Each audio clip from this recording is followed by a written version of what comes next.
Has anyone ever told you you look like Mitch from Modern Family? I think it's the red hair. No, surprisingly they haven't. Really? Is your head just like constantly on fire? I can't say that it is. Yeah. How long can you go into the sun without sunscreen before burning? 32 minutes. 32 minutes? That's fucking bullshit. I call bullshit on that. It's actually 23 minutes. Does the carpet match the drapes? Yes, they do. Well, since you're a fire crotch, does that mean any sexual partner you have, you burn them shut with your fire crotch? Or I burn a hole in them. What if they were already shut and I burn the hole? I think that's a rape. That is a little...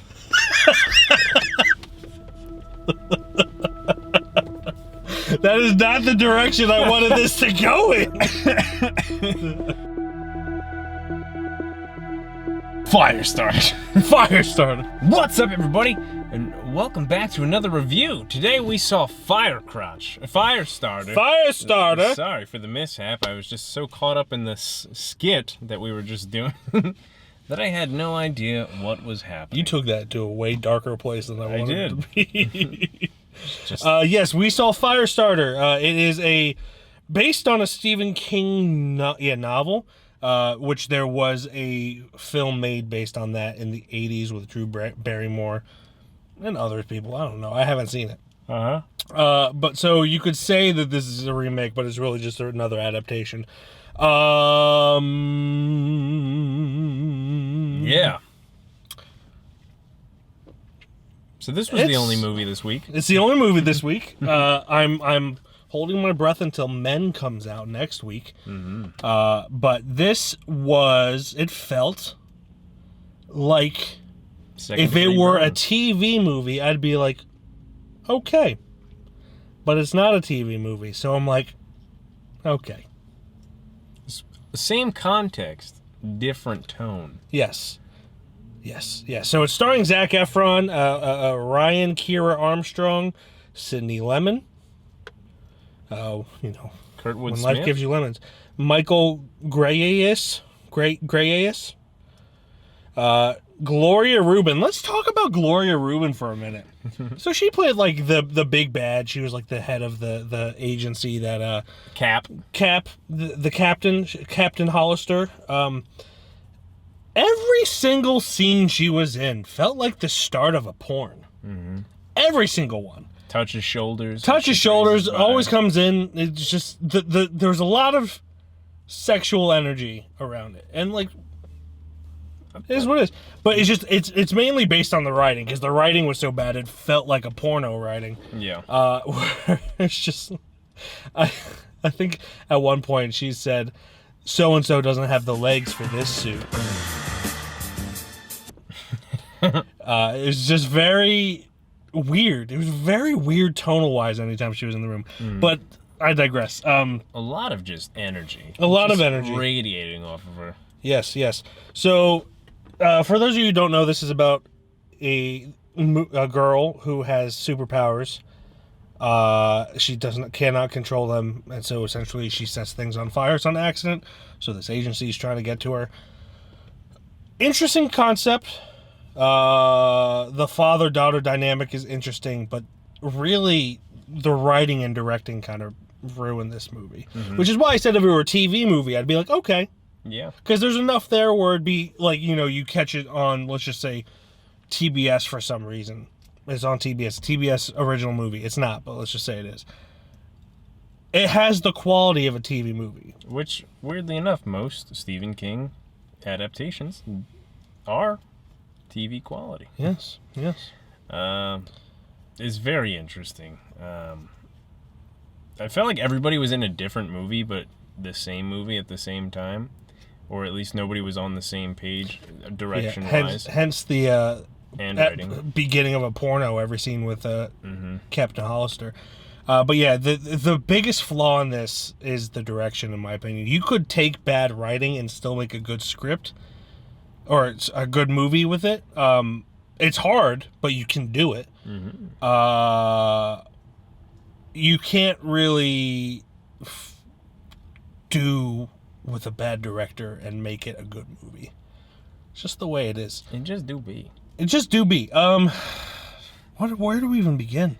It's a silly, goofy time. I honestly thought this would be a little bit better than it actually was, especially with Zac Efron, because I had slight expectations for it. He's been in a little bit better things lately that I thought like he would be like, oh, at least like holding this up. But honestly, even he couldn't do anything about this movie. It was kind of wild. Because even all of his scenes, like he was like this dad, this mentor, kind of like a John Kent to a Superman, if it is the easiest example, as I should say. He was kind of like a mentor trying to like guide this girl on the right path, and it just felt so flat every time. He's like, didn't really feel like he was actually teaching her at all anything. He was just like, you just gotta kill the cat, you just gotta kill it. It's just what you gotta do, Felt like he wanted to go places, but the director either didn't let him or wouldn't help guide him there or give him the direction. So I would not have faulted him if he kind of just gave up. Cause not his fault for how this movie went. It's just it's none of the actors' faults. It just felt like none of them put forth the emotion that any other. This is a superhero movie at its roots. Any other superhero movie shows at least an inkling of emotion that this did not.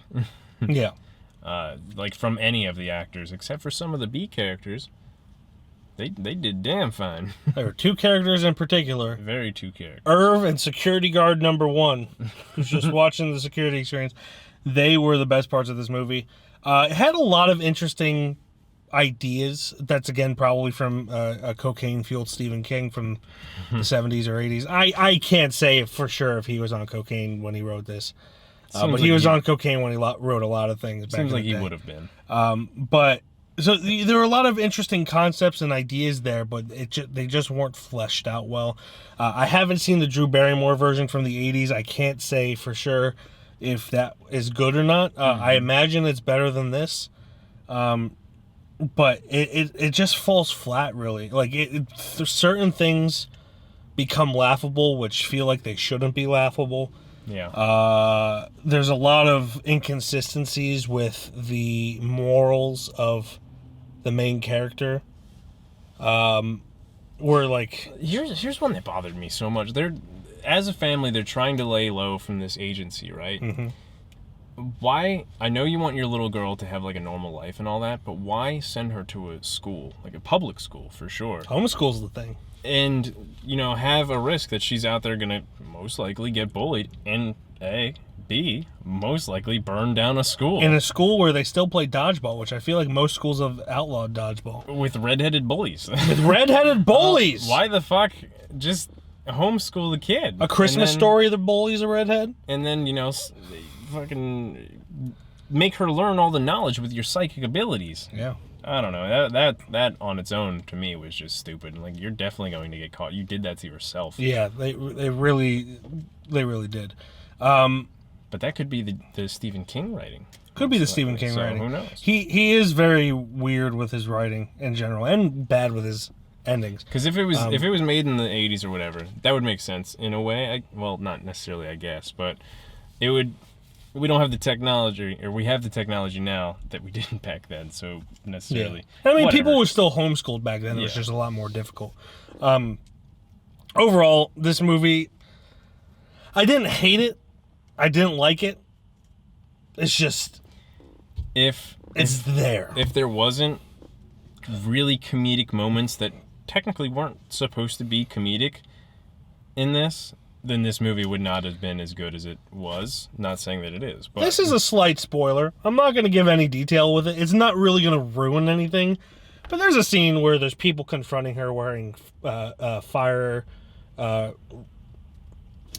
it's in the trailer. Yeah, the fireproof suits. Yeah.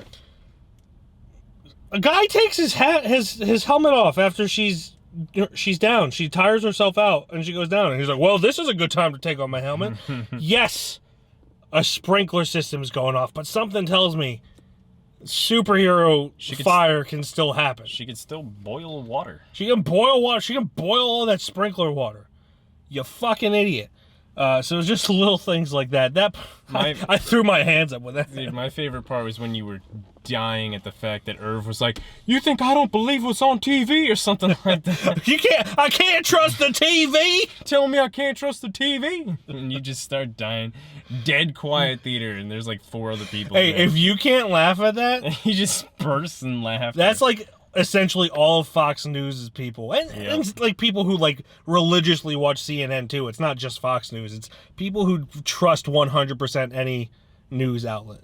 But it's I'm not going to go any further than that. But it's just it was hilarious, and anyone who didn't find that funny, you're wrong. You don't live in today's society, so yeah, it has a lot of really bad moments that are funny. It's borderline so bad it's good, but it's also not one that I would revisit again with friends like I would, like, say The Room or what's the one? Oh my god, why can't I remember it?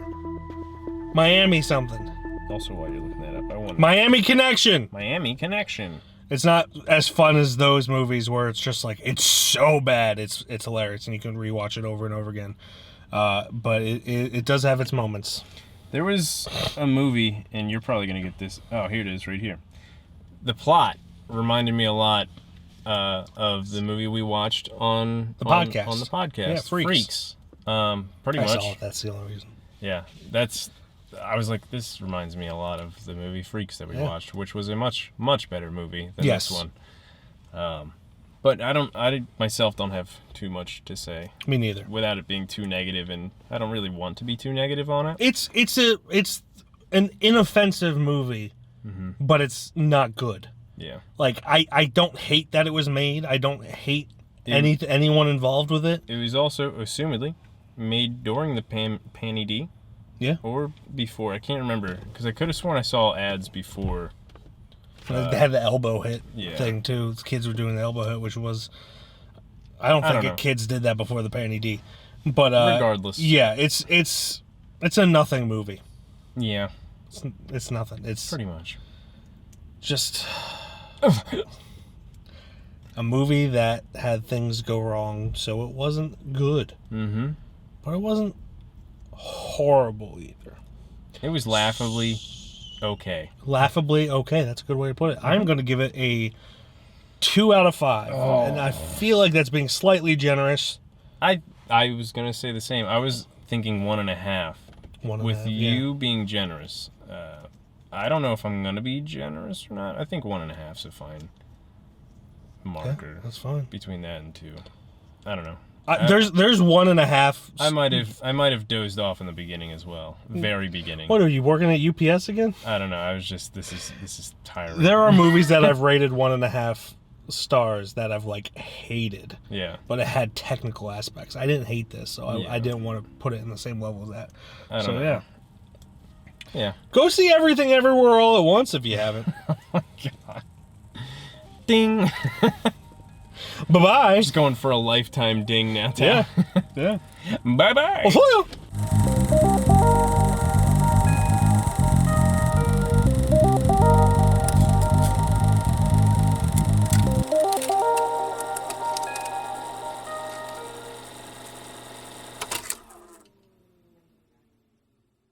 Photoshop.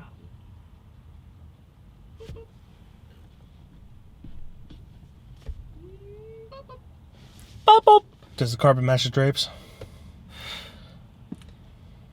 Want to find out? Simple yes or no would suffice. I'm actually homeless, so think about that. Well, that messes up my next thing.